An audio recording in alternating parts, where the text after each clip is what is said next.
प्रश्नावली 9 हल करें। ये सब जो प्रश्न है इसको हमें हल करना है। प्रश्न एक में 4 के सबसे छोटे 2 अपवर्त्यों को लिखें। अपवर्त को ही बोलते हैं गुणज। यहाँ पे हम लिखेंगे 4 के सबसे छोटे 2 गुणज यानी कि अपवर्त हो जाएगा। यहाँ पे लिखेंगे 4 के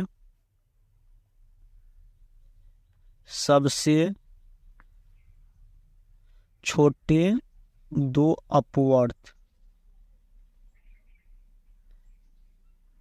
अपवर्त बराबर हो जाएगा 4 के गुणज को लिख देंगे हम। तो पहला हो जाएगा 4, दूसरा हो जाएगा 8। तो 4 के सबसे छोटे 2 अपवर्त हो जाएगा 4 और 8।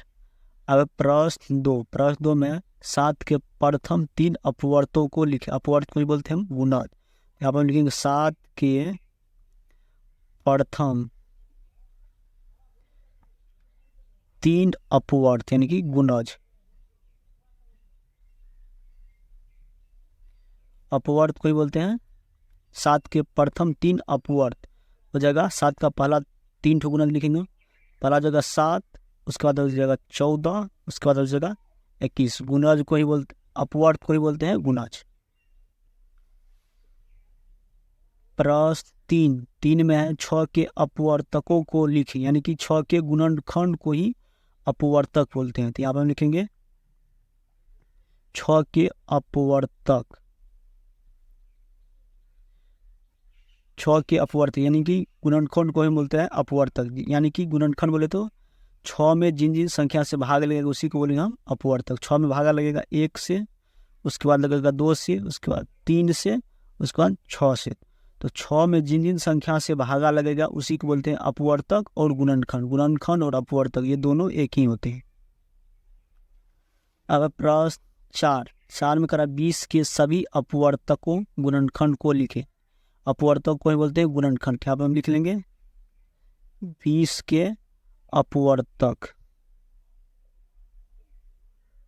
20 के अपवर्तक हो जाएगा।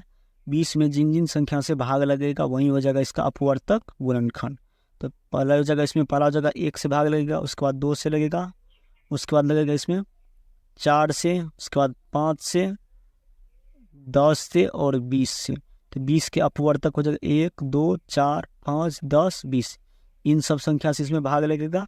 इसमें जिन जिन संख्या से भाग लगेगा वही हो जाएगा 20 का अपवर्तक। अपवर्तक यानी कि गुणनखंड। अब है खाली स्थानों में सही संख्याओं को भरें। प्रश्न 5 का कॉलम है जिस संख्या का इकाई अंक 0, 2, 4, 6 या 8 होता है वह संख्या डैश से विभाज्य होती है। तो वह संख्या 2 से विभाज्य होती है। इसमें भरेंगे हम 2।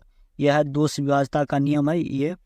अब खो जिस संख्या का इकाई अंक 0 या 5 होता है वह संख्या डैश से विभाज्य होती है। तो वह संख्या 5 से विभाजित। ये 5 से विभाज्यता का ही नियम है। गो जिस संख्या के अंकों का योगफल डैश से विभाज्य होती है वह संख्या 3 से विभाजित होती है। इसमें हो जाएगा 3। जिस संख्या के अंकों का योगफल 3 से विभाज्य होता है वह संख्या 3 से विभाज्य होती है। तो ये जो है 3 से विभाज्यता का नियम है। गो जो संख्या 3 तथा 2 से विभाज्य होती है वह संख्या डैश से विभाजित होती है। वह संख्या 6 से भी विभाज्य। जो संख्या 2 और 3 दोनों से विभाज्य होगी वह संख्या 6 से भी विभाज्य होती है। 6 से विभाज्यता का नियम है। अंगम है जो संख्या 4 तथा डैश से विभाज्य होती है वह संख्या 12 से विभाज्य होती है। जो संख्या 4 और 3 से विभाज्य होती है वह संख्या 12 से भी विभाज्य होती है। तो यह है 12वीं विभाज्यता का नियम। 6 है जिन 2 संख्याओं का उभयनिष्ठ गुणनखंड केवल एक है उसे डैश संख्या कहते हैं, उसे सअभाज्य संख्या कहते हैं। जिसमें हम पढ़ेंगे इस तरह से सअभाज्य संख्या। यह सअभाज्य संख्या का परिभाषा है। जिन 2 संख्याओं का उभयनिष्ठ गुणनखंड केवल एक है उसे सअभाज्य संख्या कहते हैं। यहाँ पे हम समझेंगे सअभाज्य संख्या किसे कहते हैं। यहाँ पे लिखे हैं सब सअभाज्य संख्या 2 संख्याएं सअभाज्य संख्या कहलाती है यदि उनमें सिर्फ एक उभयनिष्ठ गुणनखंड हो।